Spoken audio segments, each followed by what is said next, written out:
आइए, सुनिए, देखिए, समझिए सनातन सत्य। जैसी दृष्टि वैसी सृष्टि, दृष्टि विज्ञान। कुदरत, कुदरती रचना एवं कुदरत के कानून से शाश्वत सुख की प्राप्ति। जोधपुर के परम पूज्य महात्मा उपासक प्रोफेसर डॉक्टर सोहन राज तातेड़ के निर्देशन में सनातन सत्य। जैसी दृष्टि वैसी सृष्टि, दृष्टि विज्ञान।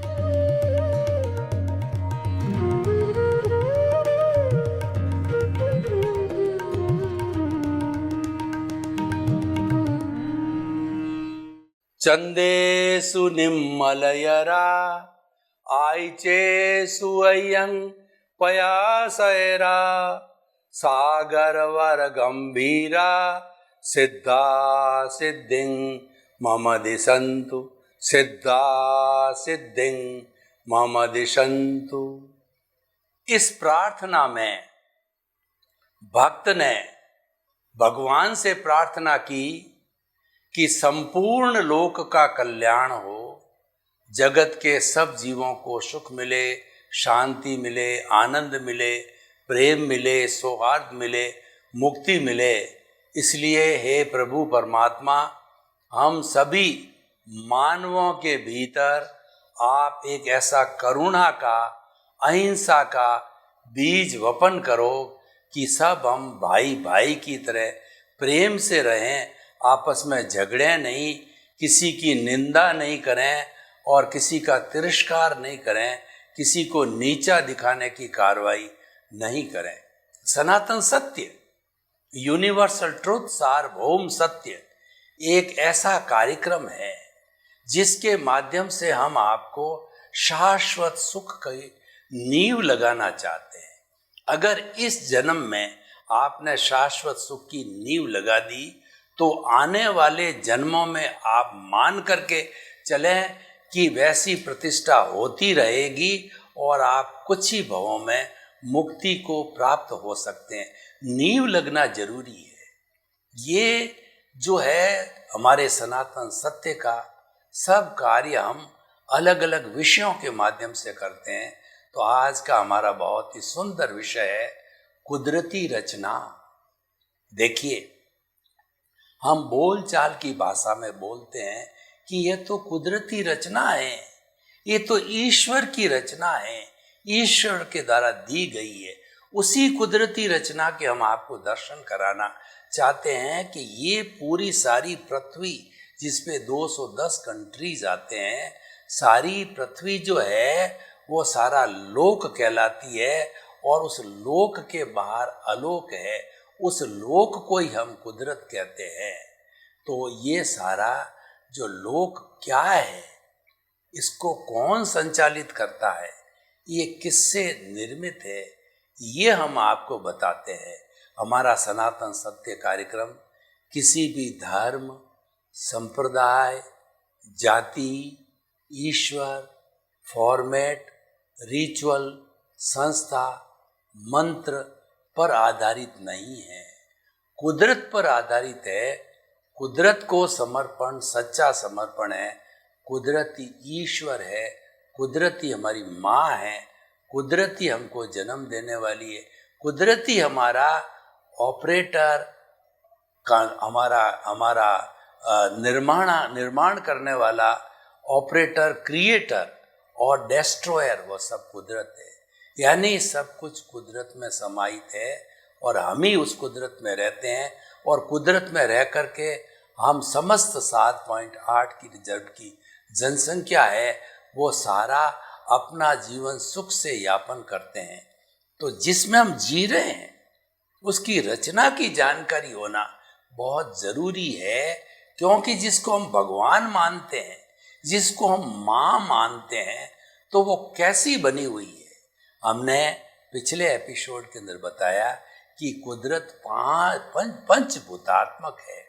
पृथ्वी, जल, अग्नि, वायु और आकाश, इन 5 भूतों से हर प्राणी का जन्म देती है, वो भरण पोषण करती है, सभी क्रियाकलाप इन 5 तत्वों से प्राणी करते हैं और सारे प्राणी 5 भूतों में विलीन होते हैं। पृथ्वी पृथ्वी में, जल जल में, अग्नि अग्नि में, वायु वायु में और आकाश आकाश में। और आइंस्टीन ने फॉर्मूला दिया इस पूरे ब्रह्मांड की, इस पूरे कुदरत की जो एनर्जी है वह हर युग के अंदर हर क्षण कांस्टेंट रहती है। उन्होंने एक फॉर्मूला दिया E=mc²। m मतलब इसमें रहने वाले जो जड़ और चेतन जो पदार्थ है उसकी मास है, और c मास मात्रा है, और c उसका कांस्टेंट है। इसका अर्थ ये हुआ कि हमारी इस पृथ्वी के अंदर जो हर क्षण हर वस्तु बदलती रहती है, इसका कारण क्या? रूपांतरण होता है। जो ठोस द्रव में बदलता है, द्रव गैस में बदलती है, गैस वाइब्रेशन में बदलती है। जैसी जैसी जिस समय में आवश्यकता होती है वो बदलाव होता रहता है, जिसको कि हम पर्याय कहते हैं। इसीलिए कहा गया है कि इस ब्रह्मांड की हर क्षण हर वस्तु बदलती रहती है। ये भी सही है, पृथ्वी हमारा ब्रह्मांड बदलता भी है और नहीं भी बदलता है। नहीं बदलता है वो इस दृष्टि से कहा गया है कि इसकी कभी एनर्जी जो है कमी बेसी नहीं आती है। ये हमारी सृष्टि थी, आज है और आगे भी रहेगी। इसका कभी विनाश नहीं होता है। मनुष्य तो जन्म लेता है, मर जाता है, क्योंकि वह अपने कर्मों का भुगतान करता है। पर एज ए होल जो कुदरत है वह तो नेचुरल वे के अंदर है, तो वो तो सबका भुगतान कराने वाली है। जितने भी जीव अपने अपने कर्मों का भुगतान करते हैं वो कुदरत के अधीन ही करते हैं। तो हम अपने मूल विषय पर आते हैं कि इस कुदरत की रचना कैसी है। ये कुदरत मूल 6 जो है कॉन्स्टी, जैसे कि इसकी रचना पंचभूतात्मक है, वैसी ही इस सृष्टि के अंदर 6 जो है तत्व मिलकर के पूरे कुदरत का संचालन करते हैं। यानी इन 6 तत्वों का समवाय जहाँ पर होता है वहाँ कुदरत है, वहाँ पर लोक है। उसके बाहर केवल आकाश है, वह अलोक है। वहाँ पे कोई भी प्राणी जिंदा नहीं रह सकता है। इन 6 तत्वों की मौजूदगी में ही प्राणी जिंदा रह सकता है। वो 6 तत्व कौन कौन से हैं उनको हम बहुत डिटेल में समझना चाहेंगे। पहला तत्व है चेतन, जीव, आत्मा, कॉन्शियसनेस। इसके 23 नाम हमारे भारतीय ग्रंथों में अलग अलग दिए गए हैं, वो सब पर्यायवाची है। अगर चेतन तत्व की मैं परिभाषा करूं, असंख्य चेतनामय परमाणुओं के पिंड को चेतना कहा जाता है। और चेतना में फीलिंग होती है, सुख दुख की अनुभूति करती है, और ये प्रजनन करती है और इसमें ग्रोथ होती है। ऐसी 9 कैरेक्टरिस्टिक जो है इस चेतन तत्व की होती है। विज्ञान भी ये 9 कैरेक्टरिस्टिक मानता है, यानी चेतन की परिभाषा विज्ञान सम्मत है। तो ये चेतन जहाँ पर रहता है वही कुदरत कहलाती है। चेतन की हाजिरी बिना कुदरत नहीं होती है, क्योंकि कुदरत ये चेतन तत्व सफरर है। शरीर के रूप में ये सफरर हो जाता है। वो सफरिंग कहाँ से लाएगा? वो सफरिंग कुदरत से लाएगा, क्योंकि कुदरत माँ होने के कारण जैसे माँ बच्चे को जन्म देती है, उसका पालन पोषण करती है, उसका ध्यान रखती है। मैं आपको एक उदाहरण देना चाहता हूँ कि साल भर का छोटा बच्चा है तो माँ पानी भर रही है, भोजन पका रही है, टेलीफोन पे बात कर रही है, झाड़ू निकाल रही है, या घर के अन्य अन्य कार्य कर रही है। तो आप बताइए, माँ का मन, माँ का दिल, माँ का चित्त कहाँ रहेगा? 1 साल के बच्चे पे रहेगा, क्योंकि जो माली होता है उसका ध्यान हमेशा नए रोपे हुए पौधे पर होता है कि पौधे को खाद, पानी, धूप मिली या नहीं, उस पर ट्री गार्ड है या नहीं। ऐसा नहीं कोई भी पशु आकर के उसको खा जाए, मुंह लग। उसका माली का ध्यान जैसे कि जो है पौधे पर रहता है, भगवान का ध्यान जैसे अपने सच्चे भक्त पर रहता है कि मेरे भक्त को कोई कष्ट न हो जावे, उसी तरह से माँ का ध्यान अपने बच्चे पे रहता है। बच्चा कहीं गिर नहीं जाए, बच्चा कहीं जल नहीं जाए, बच्चा कोई चीज को गिरा ना दे, बच्चे के लग नहीं जाए। वही बात कुदरत पे लागू होती है।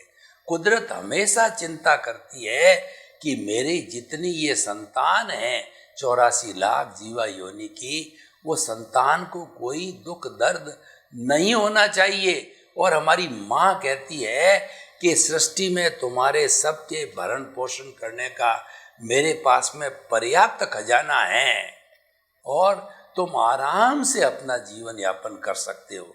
लेकिन इंसान को देखिए, इंसान कितना लोभी है, कितना लालची है कि इंसान के लिए कहा जाता है इस संपूर्ण कुदरत का धन दौलत एक व्यक्ति को दे दिया जाए, फिर भी वो नहीं दाबता है कि मुझे और चाहिए, मुझे और चाहिए।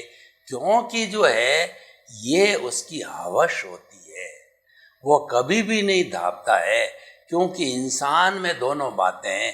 इंसान चाहे तो संकुचित भी हो सकता है, इंसान चाहे तो फैल भी सकता है, इंसान चाहे तो इस सृष्टि का भला भी कर सकता है, इंसान चाहे तो बुरा भी कर सकता है। उसकी बुद्धि सुबुद्धि पे डिपेंड करता है कि उसको माँ समझता है या केवल एक लोभ के कारण कमाने का जरिया समझता है। जो कमाने का जरिया समझेगा इस पृथ्वी में से मिनरल्स निकालेगा, हीरा निकालेगा, सोना निकालेगा और पेट्रोलियम निकालेगा और अपना घर भरेगा, अपना उल्लू सीधा करेगा, अपना लालच करेगा। क्योंकि ऐसा कहा गया है कि विषय नर की लालसा और पाम रोग की खाज, लोभी की धन लालसा और तीनों बेअंदाज।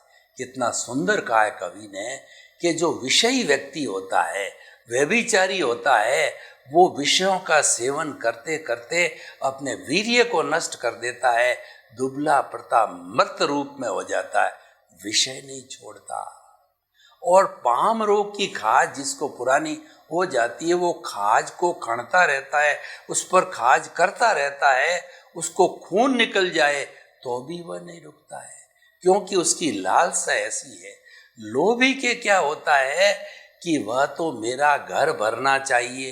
अरे तुम्हारे को 10 मकान की जरूरत नहीं है, तुम्हारे को 1 करोड़ रुपया हो गया बहुत है तुम्हारे बाल बच्चों के लिए।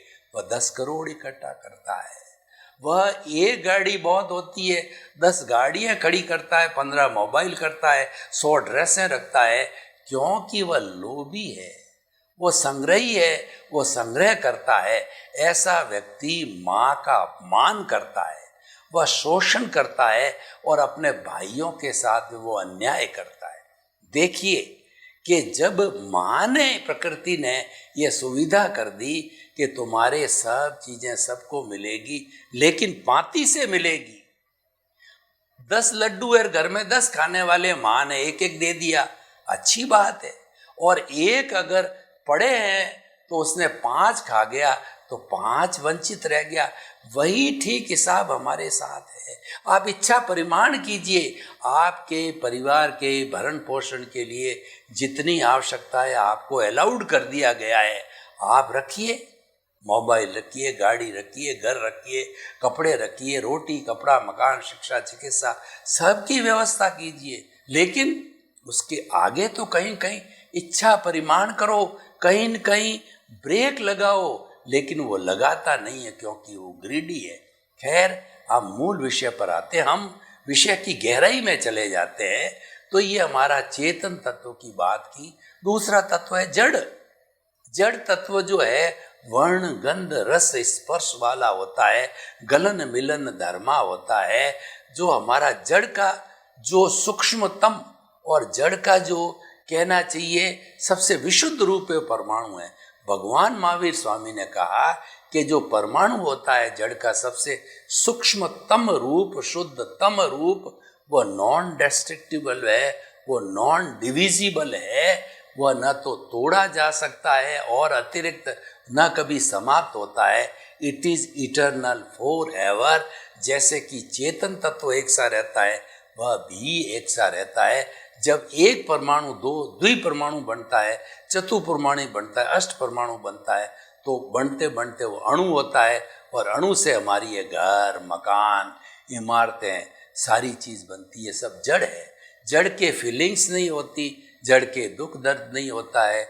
और जड़ जो जैसा मैंने बताया, वर्ण गंध रस स्पर्श गलन मिलन दर्दबा, कभी इसमें फ्यूजन होता है और इसके अंदर मिक्सिंग होती है, कभी टूटता है, कभी जुड़ता है, उसको पर्याय कहते हैं। उसको जो कहते हैं कि उत्पत्ति और विनाश होता है उसका, तभी वह उसका अस्तित्व जड़ रूप में होता है। ये हमारा साधन है जड़।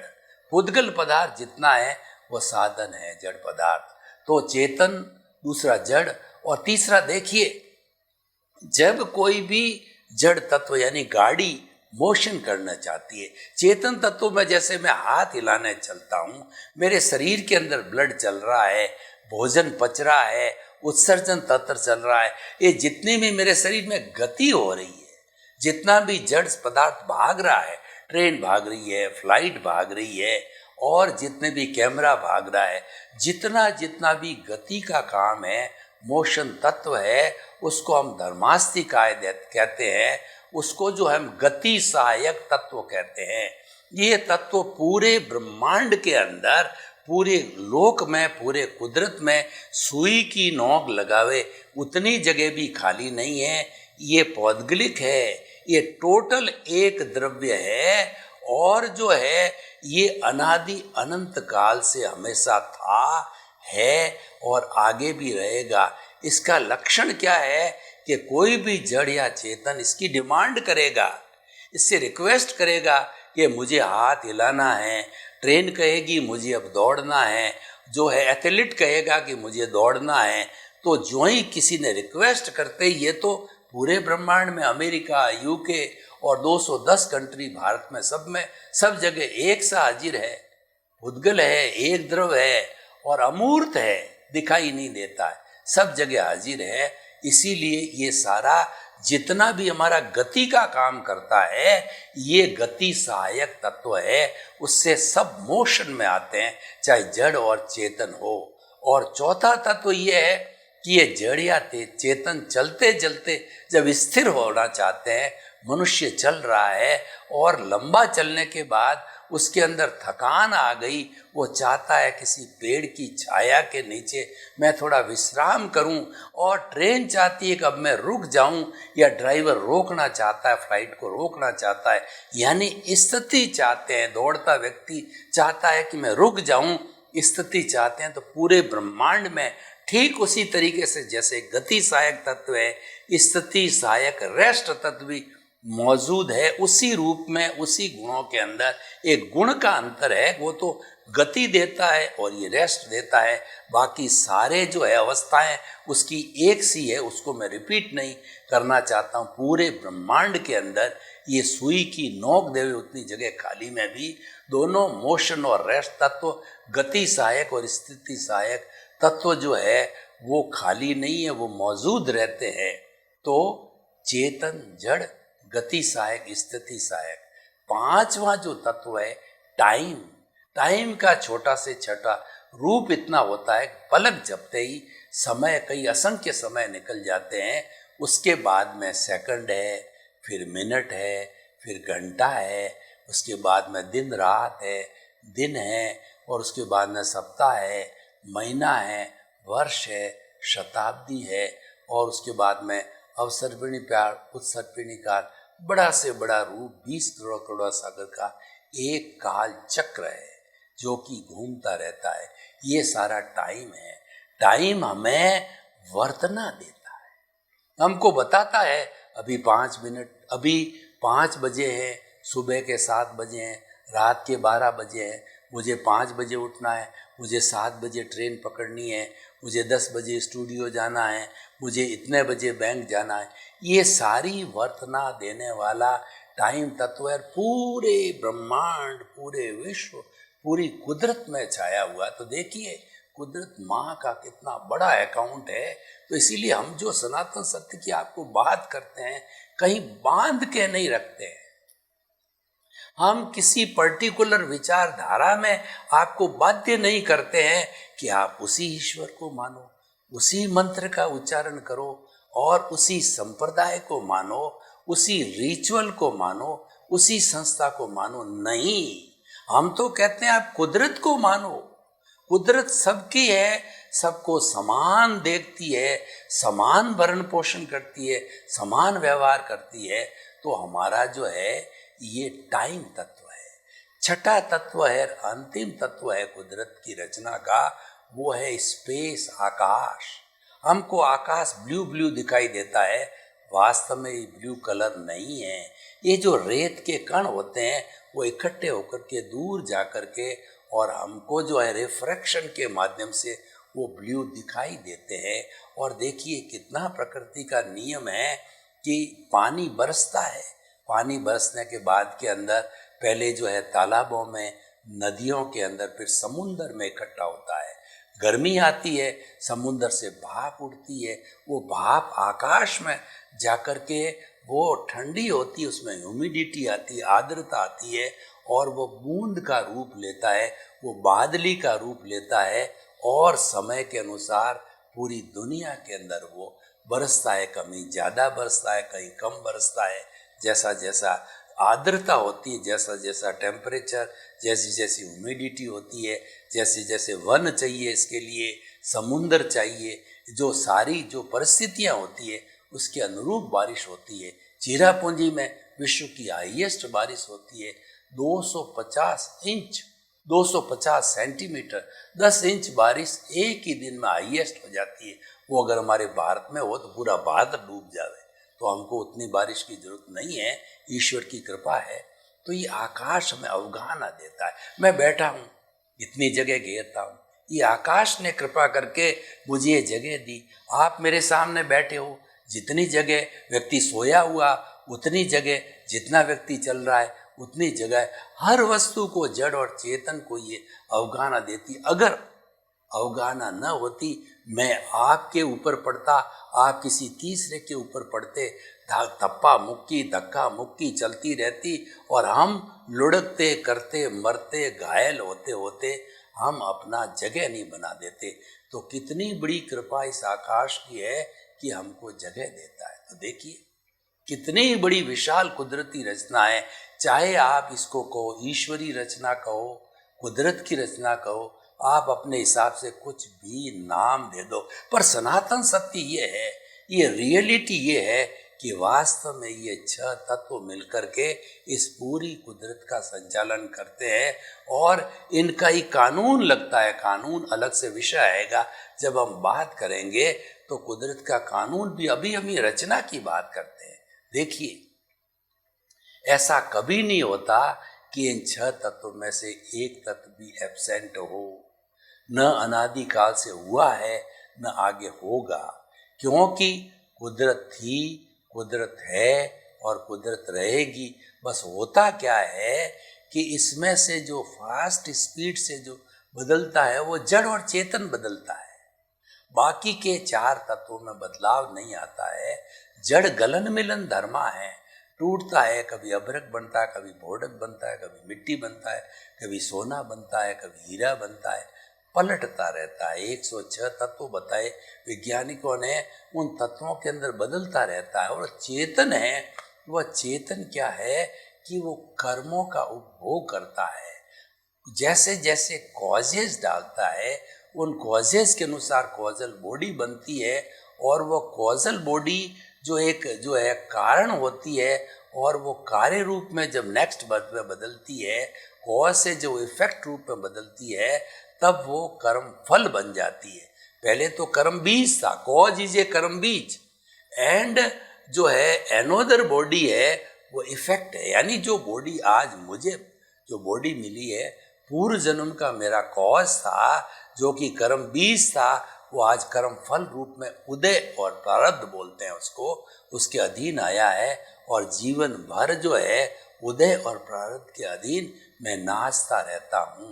कठपुतली की तरह, को सुख को दुख देत है और कर्म देत झकझोर, उर्जत सुरजत आप ही और ध्वजा पवन के फेर।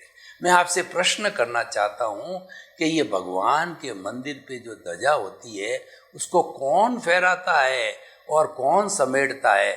वो तो पवन ही तो फहराती है और पवन ही तो समेटती है।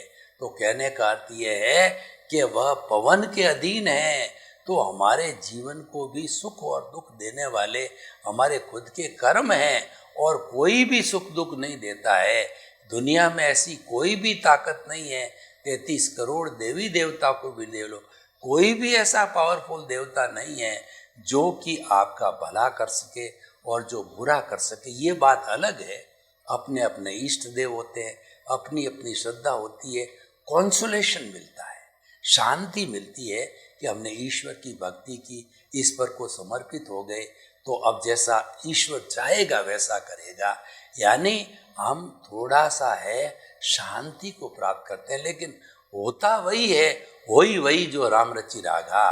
राम रचि रागा का मतलब आपको वही कर्म फल मिलेगा जो कि आपको जो है बीज डाला हुआ है। भगवान राम को तो सुबह राज तिलक होने वाला था, लेकिन भगवान की नियत ही देखो, वो तो भगवान थे। हम किस बात की मूली है? भगवान को सुबह वनवास जाना पड़ा 14 साल के लिए लक्ष्मण और सीता के साथ। भगवान कृष्ण को देखिए, वो तो भगवान थे। वो जो है वो शांति दूत के रूप में जो है वो दुर्योधन के पास में गए, धृतराष्ट्र के पास में गए। लड़ाई किसी भी सूरत में अच्छी नहीं है, प्रजा मारी जाएगी और हमारा जो यदुवंश मारा जाएगा, तो क्या मिलना है? परंतु क्रोधी, अभिमानी, लालची दुर्योधन ने नहीं माना। उनको जो है वो सांकड़ों से बंद कर दिया और छलिया का उनकी बेइज्जती करी, भगवान की बेइज्जती करी। और अंत समय के अंदर वो तो कृष्ण भगवान का रूप होते हुए भी जब वो सो रहे थे तो उनको शिकारी का तीर लगा, तीर से उनका देहावसान हुआ। तो यानी सब कुछ कर्मों के अधीन। भगवान को भी कर्म भोग। अरे भगवान महावीर को देखो, 12.5 वर्ष की तपस्या में उनको वो कर्म भोगने पड़े कि अगर एक भी कर्म हमको प्राप्त हो जाए वैसा, तो हम तो तुरंत मर जा रहे हैं। एक रात में 20 मारणांतिक कष्ट दिए गए और ग्वालों ने जो है, जब वो ध्यानस्थ खड़े थे तो उनके पैरों के ऊपर चूल्हा बना करके खीर पकाई, कानों के अंदर खीले ठोके। चंड कौशिक सर्प ने जो है उनको, विषधारी नाग था, बड़ा नाग, तो उन्होंने 3 बार उनको डंक मारा, कितना दर्द हुआ। लेकिन भगवान तो क्षमा मूर्ति थे, हर एक को क्षमा किया। उन्होंने कहा कि ये मेरा कर्म फल है, ये और कोई नहीं भुगतेगा, ये मुझे ही भुगतना पड़ेगा। ये कर्म के बीज मैंने ही डाले हैं पूर्व जन्मों के अंदर और आज उसका भुगतान हो रहा है। तो देखिए, सारी कुदरत की रचना की हमने बात करी है, लेकिन कुदरत को दोष नहीं देना है कि जो है हमको सुख मिले तब तो हम कुदरत को समर्पण है, कुदरत को प्रणाम करें और कुदरत को नमस्कार करें, उसको माँ कहें। और जब हमको दुख मिले तो हम उसकी निंदा करें, ऐसा नहीं होना चाहिए। तो कुदरती रचना की हम जानकारी करके अपने जीवन को अच्छा बनावें, अच्छे इंसान बने, खुद सुखी रहे और औरों को सुखी रखे। सर्वे भवन्तु सुखिनः, सर्वे सन्तु निरामया। लोक के सब जीवों को सुख मिले, शांति मिले, आनंद मिले। आपके प्रति शुभकामना, मंगल।